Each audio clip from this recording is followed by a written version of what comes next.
guys, thank you for joining us on Salon Noah TV. I am Nicole J of Salon Noah. I am Fonnie of Salon Noah. And we are here with another episode of our Queen Crush series. Yes. Definitely super excited to be able to have who we love and know as Shivawn. Yeah, Shivawn. Here with us. Give us your title. Give us your legit title. Storyteller. Yes. I could have. Yeah. Storyteller. That's basically it. That sums everything. Like, I always liked to exaggerate when I was little. So it's just kind of like, no, you can do this for a living. You can like tell other people's story and not get in trouble. Right. Wow. I like the way you put that. Wow. Yes. Definitely. So we have a few questions for you. I'm ready. You ready? It's different from being on the other side of the camera. Yeah. That's our turn. You That's tell your story. We're ready. I'm ready. Right. I'm ready. So guys, for those of you who do not know, I won't say that. Shivawn is responsible for the commercial you see at the end of our YouTube videos with the beautiful ladies that are, styling, profiling, and whatnot. Yes. Behind the scenes, that was an awesome shoot we did with you. She's also responsible for the media that we've been posting on our social media platforms as well inside the Salon series. So definitely thank you for that. We really appreciate it. Yes. She's like a boot camp instructor, but she's wonderful. Yes. She's wonderful. Promise. Get us in shape. Yes. Get the videos right. Stand over there. Yeah, right there. Get out of the camera. Yeah. Lay down. Yes. Do it all. Don't listen to them. So I'll start my question. Okay. So tell us what you love the most about what you do, other than being able to exaggerate and not get in trouble. For me, it's hope. Like, I feel like anything I do, it's about pushing hope. Because if you look at social media, if you look at the news, it's horrible. It's like what people push is usually drama. Yep. And I want to be able to give hope and shine light. So anything that I do, whether it's a story or if I write, at the end you're going to be like, oh, that was a good journey, but I got something from it. Right. Yeah.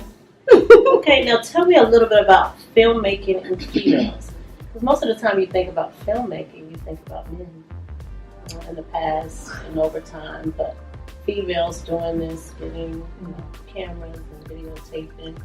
Like, how does that work? Is it a network? Do you guys have support groups, or how does that go? Well, for me, I have a business. It's called The Creative Outsiders, and it's for women only. And the reason why I started it is because when I went for my master's, I was the only brown girl and the only female, period, in the program. And I felt like an outsider. I felt like I didn't belong. And it was like that unspoken, like, you're here, you can go over there, but like, you're not a part of us. Wow. So that's why I really said, okay, I want to have something for us, because I don't want other women to be out there and they feel like, I think I can do this, but then I don't have the tools. I don't have somebody who can show me like this is possible. So that's my motivation behind The Creative Outsiders. It's like, it's so many of us out there that can do this and we're bomb. Like, it's not just a man's profession. Yeah.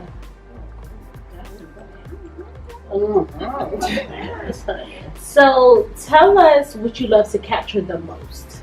Like, what is it that you just like, you can't get enough of capturing? Clearly, you're a very creative person. Clearly, you love to push hope. Clearly, you love to be able to tell a story. But there is that something that you just really love to capture at any time, any moment. Candids. Because I think a lot of times we're so engulfed in like trying to get this picture perfect. So I try to get people when they're not paying attention. Y'all know. Yes. I do y'all like that. All the time. Because it's just so much more intimate. and people aren't paying attention, and like you can catch a person like laughing hysterically and they're not aware. Right. So for a person who's looking at it, it's like, wait a minute, like I want to know, I want to be there. So it's those candid moments where it's like, okay, the person is the most vulnerable. Right. So I love that. Like the rest of the stuff, it makes the picture work, but it's those candid moments that it brings in like a heartbeat. So that's important to me. Okay. I like Some it. I won't be fussing. Okay. Fussing no more. What you doing on that? Turn that camera off. You're watching your phone. Now, let's talk about the concept for our commercial, because you are a client here at Salon Noah. Yes, She gets her hair done here, I and do. we trim and treat you. So, what made you? Because we've had a lot of people coming here before, a lot of filmmakers, photographers, and they never said they wanted to do a commercial for us, but you did. So, what about this place made you want to share our story? To be honest, it's both of y'all personalities. One, when I first came in, I was a little bit like, hold up, who is Nikki? She would give you the eye. But then the more that I talked to Nikki, I realized like we're very similar. Like I'm like that, like very guarded. But then I just looked at everybody that came in here, they left out happy. Like I love my hair. My hair is not looking like no shade. Like I'm natural, and I don't want to look like somebody's grandma. So they're popping when they walk out. So it's like, okay, you're not doing the basic like natural hairstyle. Okay. And then also because y'all are a family. Like most salons are very catty. So it's like you're not catty. You do popping natural hair. Thank you. And y'all know about y'all business. So it's like, why not? Like, and especially because most of the time in Virginia, people are like, oh, y'all not on the map. No, we really are. Right. So I wanted to show like it's a place that I know my friends would love and then everybody else would love. Thank you. You're welcome. Y'all do that. Love tears. Let's hold it back.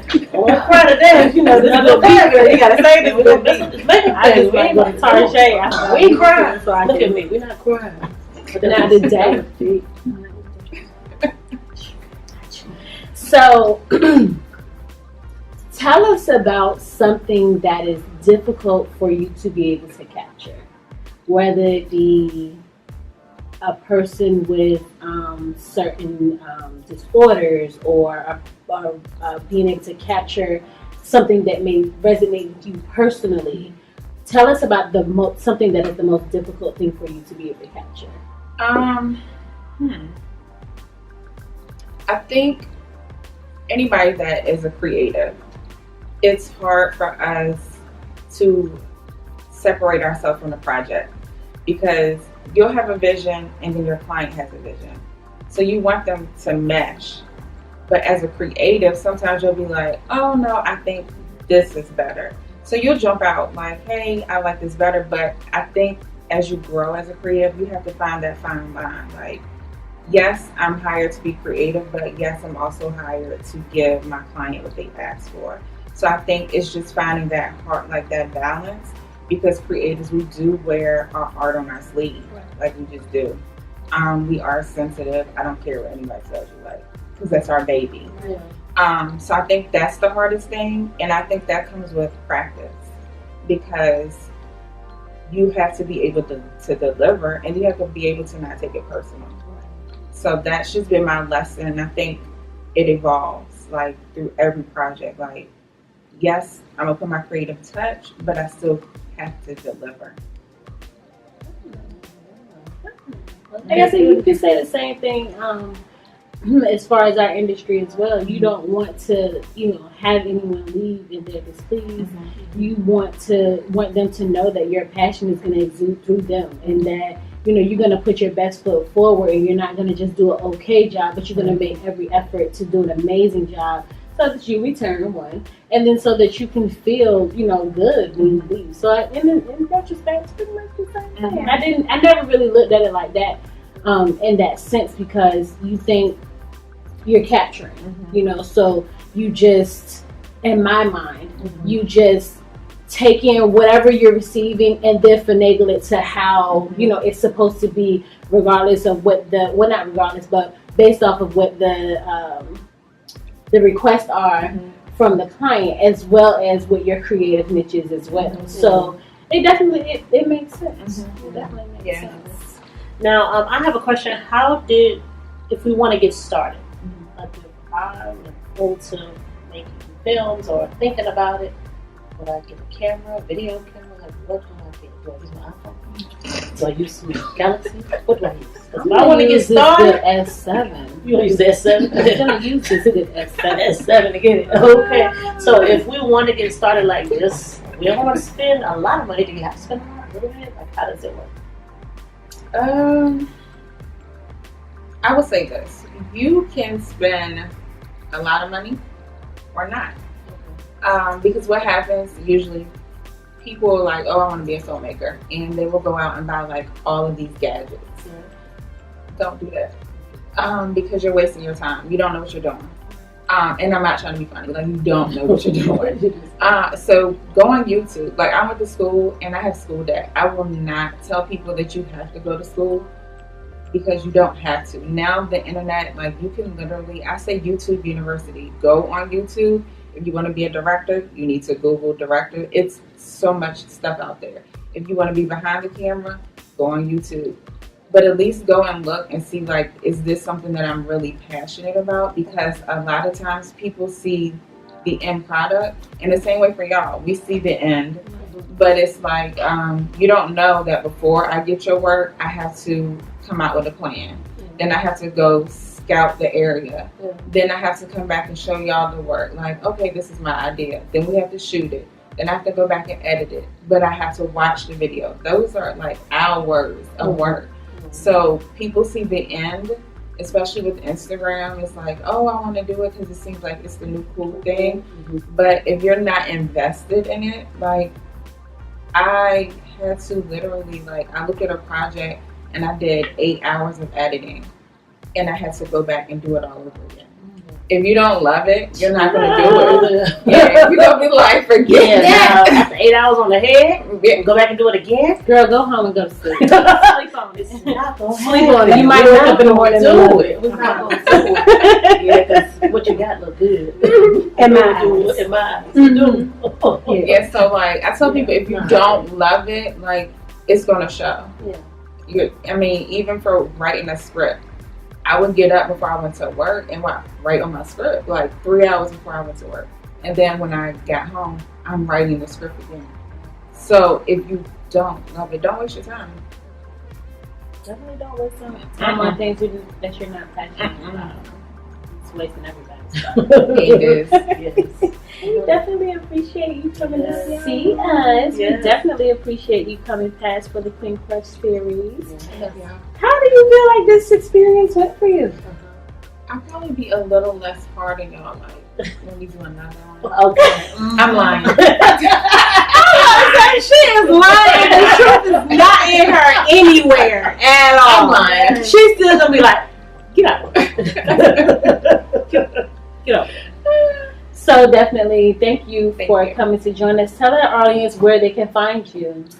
You can go on social media. It's at The Creative Outsiders with the S. You can go on my personal. It's Shivawn_Adrian, but it's only my nephew up there. So sometimes you need a good selfie when I get my hair done. But The Creative Outsiders is where you can find, like, all business. If you are thinking about being a filmmaker and you're a lady, you can check us out. Definitely. So we're going to thank you guys. Definitely make sure that you subscribe to our channel. Click the bell so that you know when we drop a new episode. And definitely make sure that you go and find out what she has coming up next. We definitely look forward to being able to work with her again and again and again. And again. Because she thinks we're awesome. And again. And again. And again. 3 more times. This is going to end our Queen Crush series today. Thank you guys. Thank you so much for joining us. You can find me on social media at ADI by Nicole J. And you can find me on Instagram at Salon. All right, guys. We'll see you guys next time. Thank you so much for joining. Bye. Bye.